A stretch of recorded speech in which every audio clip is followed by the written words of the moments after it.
দুবরাজপুর পৌরসভার উদ্যোগে knockout dues cricket টুর্নামেন্টের ফাইনাল খেলা অনুষ্ঠিত হল গত বৃহস্পতিবার। দুবরাজপুর পৌর এলাকার মোট ২৬টি দল নিয়ে টুর্নামেন্ট শুরু হয় গত ১২ই জানুয়ারি। বৃহস্পতিবার টুর্নামেন্টের চূড়ান্ত পর্যায়ের খেলা অনুষ্ঠিত হল।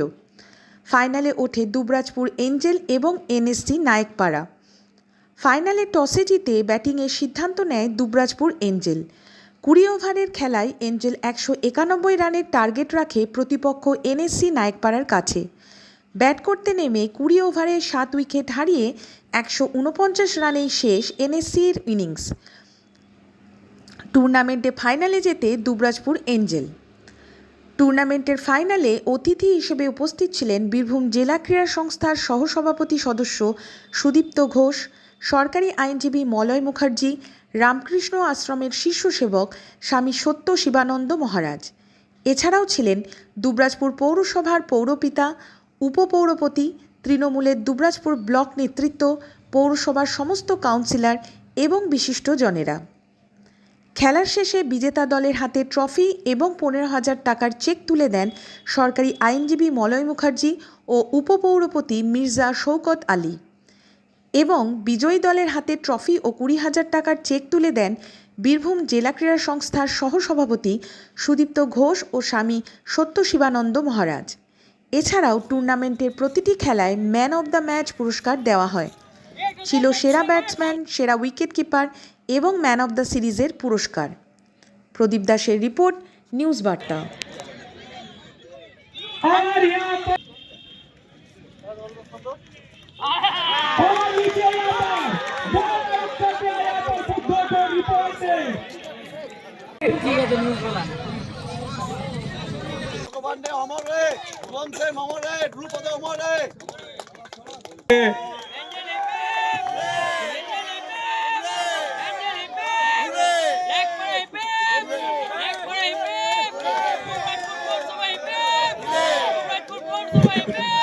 বীরভূম এখন খেলার মধ্যে কিন্তু অনেকটা এগিয়ে আছে।